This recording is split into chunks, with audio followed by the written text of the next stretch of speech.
We're empty. Hickok 45 with a Winchester SXP. Don't tell anybody, but I think it stands for Super X Pump. SXP, get it? Yes, we're going to take a look at the SXP, and this happens to be the Defender version of the SXP, okay? Thought it'd be a little more fun for me just because it's more of a defensive shotgun. It's an 18-inch barrel, and just makes a little bit more sense, although we may do a hunting version of it here one day. Who knows? You never know what we'll do. Yep, it's Winchester, but it's made in Turkey. And if that really bothers you, I guess go somewhere else. Yeah, because it does bother some folks that Winchester is made all over the world now, it seems. It's just a big old global market. So, you know, I could argue both ways on that. So anyway, they're making a competitively priced shotgun based on the old, I guess, the 1200 model, the 1300 model. I used to have one of those. You've seen it here in the video. And it's kind of an updated version of it, very similar, but yep, it is made overseas. And but it seems like a pretty good little shotgun. So it's priced under $300. You can find it for well under 300 bucks if you look around. So yeah, again, it's one of those bargain shotguns, and it's not made in this country, but it does have the Winchester name. So yep, be that as it may. So we're going to shoot it some. How about what it felt like to be hit with a 12 gauge down there? No, fortunately, I don't know what that felt like. And those targets are all inanimate, by the way, so good time to point that out. But look at that little piece of pumpkin made it up here to the shooting table. Well, get that off there, off our hide. So yeah, this is a pretty cool little shotgun for, you know, between 260 to 270 or 80. I've seen them for 300 and a little bit over 300. MSRP is, you know, maybe 350 or something, but you can find it for under 300, at least as I speak. Okay, pretty neat shotgun. We got a lot of cool federal ammo. We're not gonna, it's pretty light, so I'm not gonna make a slugfest out of it or anything like that. We'll shoot a couple of slugs though. I got some 7.5, you know, bird shot, and then some double-aught buck. We'll shoot a little bit of that, but just to put it through its paces. And I think before it gets too dirty, I want to take it apart real quickly here. It's really easy to take down. You know, you take the, and we're of course clear. It does have an alloy receiver. I don't think the one I had, that 1200, had an alloy receiver. Did it? I don't think it did. That was back in the 70s. But you pop the barrel off pretty easily, and it'll handle 3-inch shells or 2 3/4, whatever. And you can, I could take this, it's real simple to take down. I'll maybe even do that too. Take the trigger assembly out, that out. Oh, actually, maybe didn't even need the hammer, but I like to get a hammer out and beat on things, you know me. Let's see, the slide, I think it doesn't really matter as long as it's right in there. Maybe it's better if it's all the way forward. Pop the pin out, and the whole trigger assembly and everything just comes right out of there. Okay, so if you need to brush it off or clean it, I've been shooting it quite a bit here yesterday, day before, and I don't see any grit in there. And you know, there you go, and you can bolt that. And one reason I want to take it out too is to show you the bolt.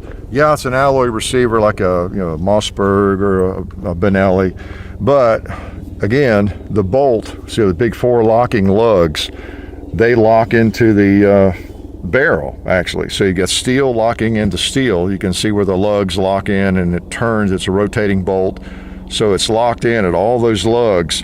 It just matches up, and you know, the bolt turns, and it's locked in there just like a bolt action rifle kind of. All right, so if you weren't aware of that, again, for new shooters, when I talk about the bolt's got 4 big locking lugs on it, it locks up. You know, a lot of people don't, what the heck is a lug? What's a locking lug? What's a rotating bolt? But you see how that when the bolt goes forward, it locks right into the back of that, and it turns, and then so when you fire, you know, it's not going anywhere. All right. So again, part of the point there is when you do have an alloy receiver, of course, that's more important that it locks. Oh, let's see. Well, it doesn't really matter. I can put that in anytime. Let's leave the trigger assembly out. I think we need it. Excuse my red paint on my thumb there. I got attacked again by a spray paint can. Happens every now and then. So you're locking. Let's see. I think I usually put that in from the other direction. I don't know if it matters. Line that up. You're locking steel on steel is the point there. Okay, instead of, obviously, you don't really want to lock steel into alloy. Would not be the best situation if it's something you're going to fire very much, right? And 12 gauge, there's a bit of concussion, recoil, and all that. So you still got the receiver, I guess, absorbing that to some extent. So I don't know if you took an all steel receiver versus this one, just like on a Benelli or a Mossberg, and you fired 14 million rounds, maybe the alloy would give way before the steel. I don't know. Again, as I've said before, I don't know anybody who has a Mossberg lying around or one of these or a Benelli where it just gave up the ghost after 4,000 rounds. The receiver broke because it was alloy. Maybe you do. If you do, share it. Okay. As well, if you have one of these, an SXP, because a lot of people do, they're very popular. What's your experience with it? How's it done for you? So far, this one has done fine. I took it out hiking yesterday again, did a little tree trimming with it, and feels pretty good. One of the negatives, the only thing that stands out with me, John and I both had a little trouble getting rounds in. I'll go ahead and put some in. If you go from the left side, like I like to do, sometimes, I don't know, for some reason it seems to be better than it was. You kind of, okay, what's going on here? You got to get lined up there. It wants to kind of, it falls down to where it's hitting on the edge. Maybe a little dremeling or just from use it'll get better. Or you can put your finger against it, kind of hold it up against the gravity, and then it goes right in. And I discovered also, though, if you load with your right hand, you don't have that, because the little doodad there that holds the round in the detente, that holds the shell in the magazine, it provides a little bit of a ramp there on the right side, so gravity doesn't cause a problem. See, it'll just go right in. Now it's full now, so it won't. But it'll go. You don't have that at all from the right. Okay. So just thought you might be interested in that. Let's go ahead and put the safety on. Put a round in the chamber. We'll stick another one in so I can show you that, so you don't have to think about it if you're loading with the right hand. I tend to load with my left hand usually. So let's shoot some more here. It is a fine shooting little gun. I've got my thing on it to extend the grip. It's a good looking stock, but I like the little bit of an extension there. And let's go ahead and shoot the paper once. You want to? Yeah, let's do. SXP. Now I was holding right on the bull. Another point, it prints a little bit high, but you can still smoke pot with it. Watch this. I'll tell you what I'll do. I'll hold right on the middle of the stop sign. I'm going to put the bead right in the middle. Okay, so all the blast and buckshot, birdshot went from kind of the middle up for the most part. Right? Now I've got a bowling pin set there, but I'm not going to shoot it. It just was there. You don't want to shoot a bowling pin with birdshot, as I've said before. Probably even buckshot, even a number 4. Probably not even a double-aught buck, even a really hot magnum load. I don't think I would trust it, because stuff just bounces off bowling pins. I know BBs, you don't want to shoot bowling pins with BBs or shot generally. I want a slug before I take on a bowling pin. All right, no charge for that little piece of information. I see a 2-liter down there. Yeah, I see a bucket and another 2-liter. Click. It holds 5 plus 1. All right, for those who are not counting. And I'm bad about not counting my shots unless I'm in combat. I always count them when I'm in combat. I promise I do. I've never run out of ammo and needed it when I was in combat. But what else about it? Okay, well, I'm between loads here. Nice polymer stock, 4-end. You saw how it comes apart. Trigger assembly pops right out. Got Winchester all over it, but again, it's made in Turkey, Istanbul even. Turkey. Okay, so yeah, again, whatever you think about that, it's a global market. I know a lot of people don't like it. I don't. Winchester, gosh, it's such an iconic company. You just hate to think about them being made all over the place, or assembled all over the place, or just whatever it might be. but I don't know. Well, he would not have Winchesters.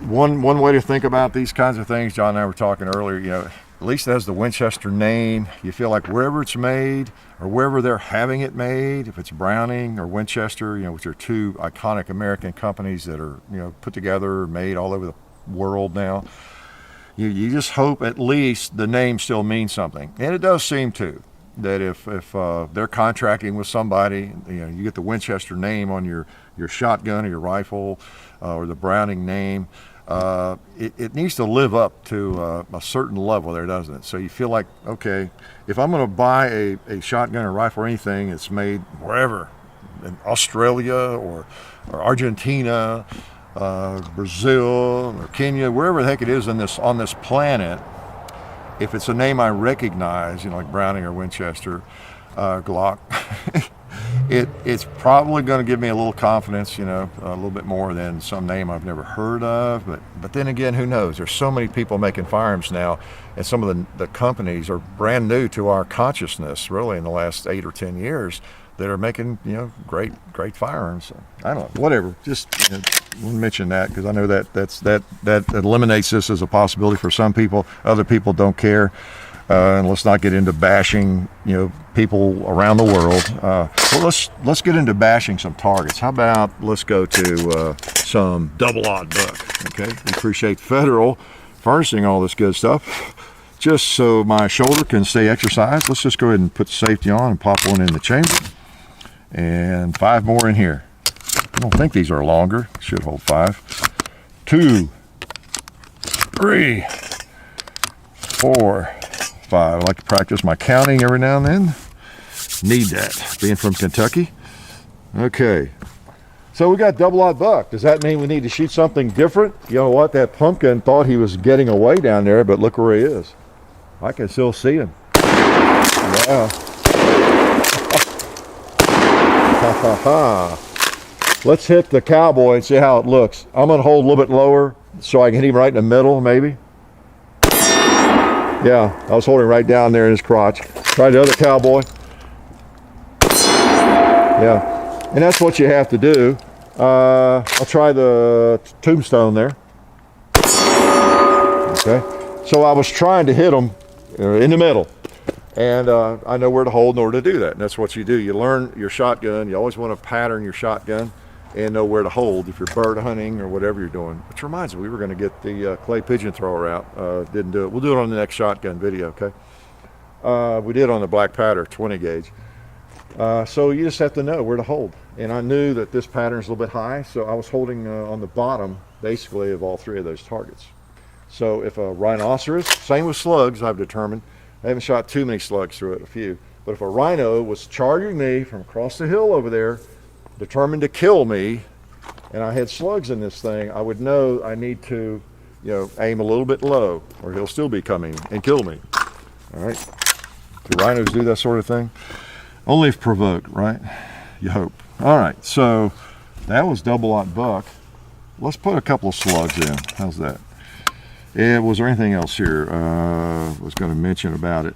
Well, I told you, price. I talked about the price, polymer, trigger guard. Fit and finish is kind of what you expect for, $250, $300, just the way it's put together.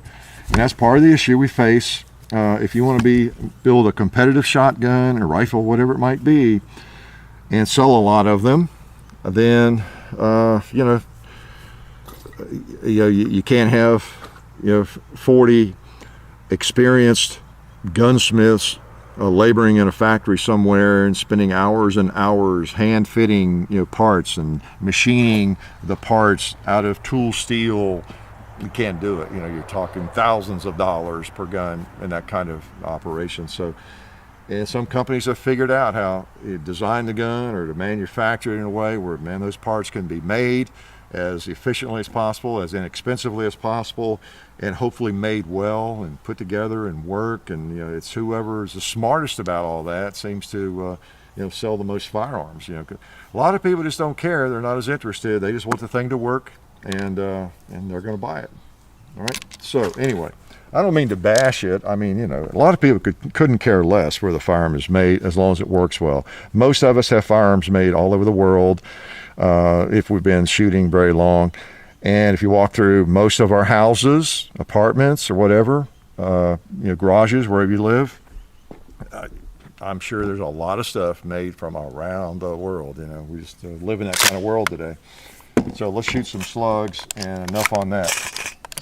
Shotguns are so much fun. And I will say, this thing is pretty smooth.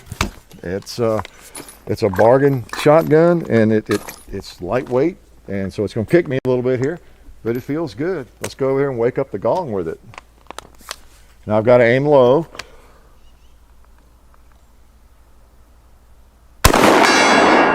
Yeah, I was aiming down in the leaves a little bit.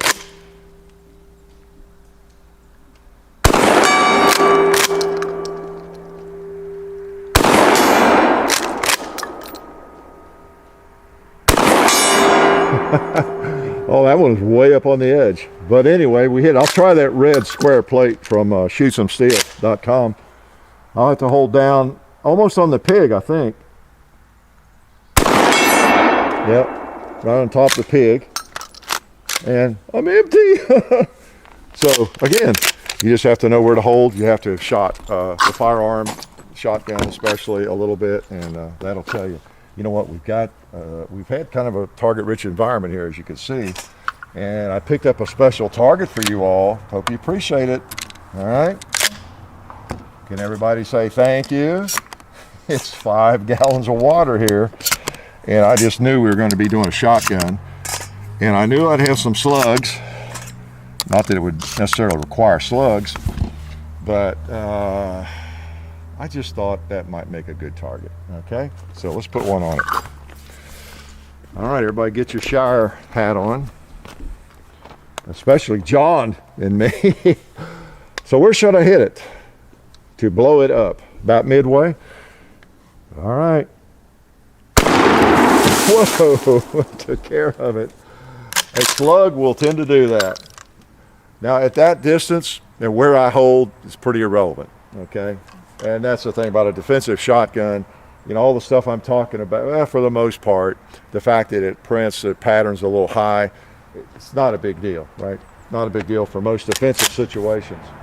So we still have slugs. Well, maybe I can hit a 2-liter with a slug.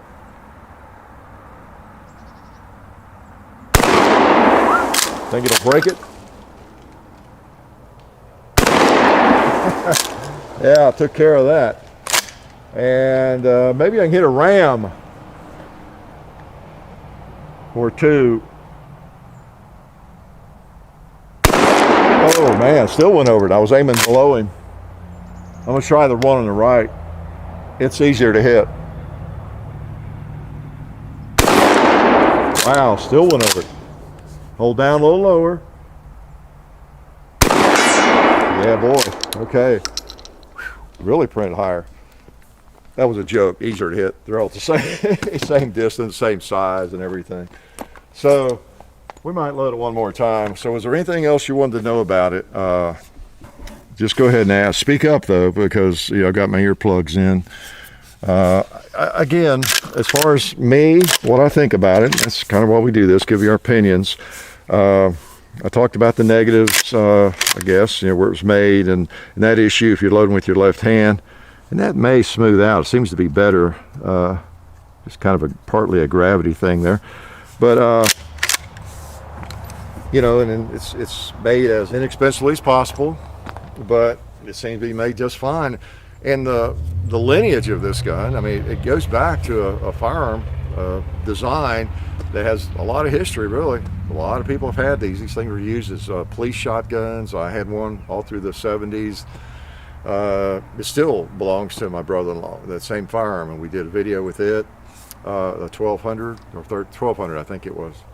And yeah, and the thing just, it cycles great. It's one difference about this shotgun is the slide. If I shoot with one hand, you want me to do that? Okay, just to punish myself, I'll shoot with one hand. I'm gonna take a shot and watch what happens with the slide.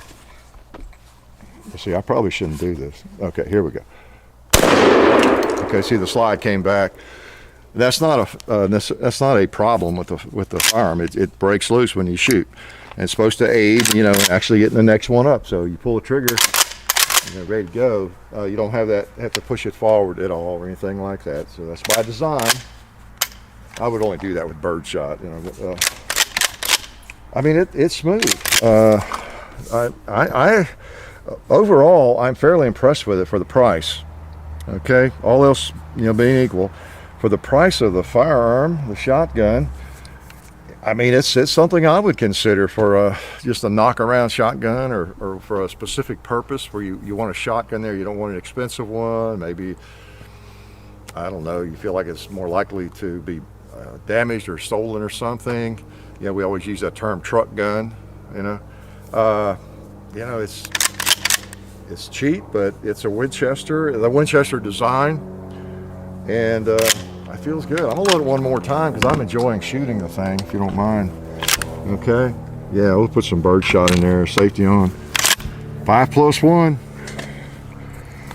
equals what, Uncle Ralph in Kentucky? 5 + 1, come on. A little math practice for you.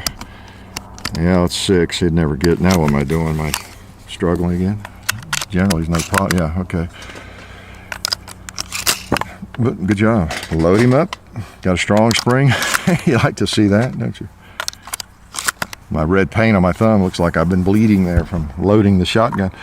Got those cool racing stripes on it too. Look at that red racing stripe. How cool is that? I bet there's one on the other side. Yeah, has to be, or else it's not ambidextrous, right? So, yeah, nice little shotgun. That's kind of my overall assessment. And let's just say, let's pretend the cowboys are bad guys, and they are coming after me in about 3 seconds.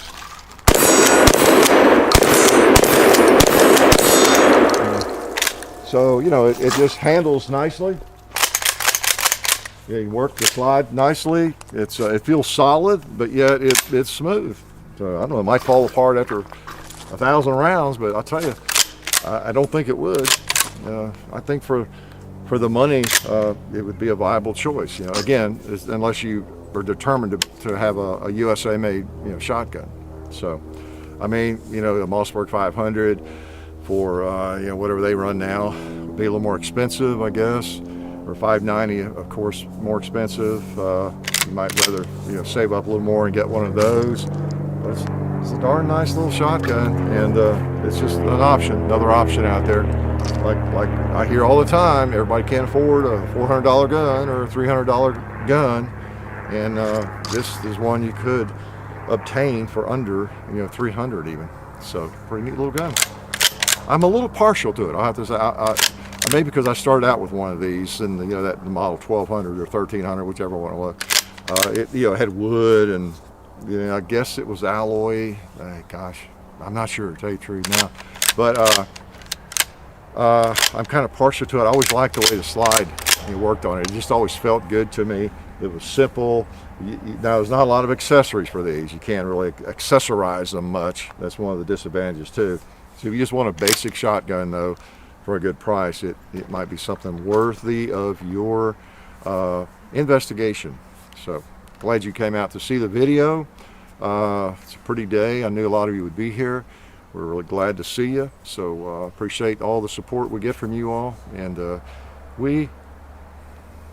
started to say we love you. I'll just say we like you. Thanks for dropping in.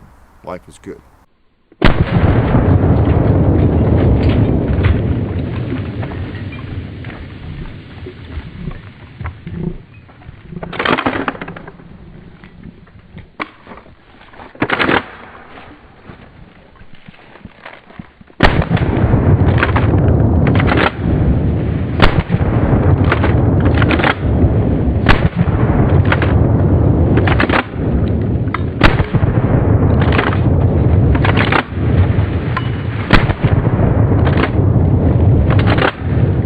Hey Dad, will you throw me another pot?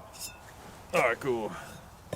Yeah, I'm just setting up here for another video. Wanted to remind you guys to check out our friends over at SDI, the Sonoran Desert Institute. They are a fully accredited online distance learning program where you get certified in gunsmithing and get an associate's degree in firearms technology. They also accept GI bills. So check them out over at sdi.edu.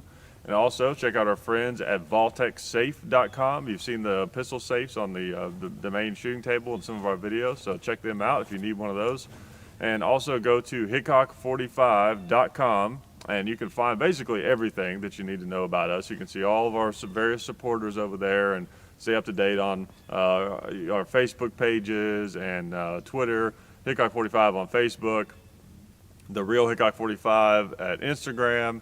There's also the Hickok45 and Son YouTube channel, all that kind of stuff, and full30.com. We've got videos over there. So just go to hickok45.com, and that's where you can basically find anything else you need to know. And also our store, don't forget that.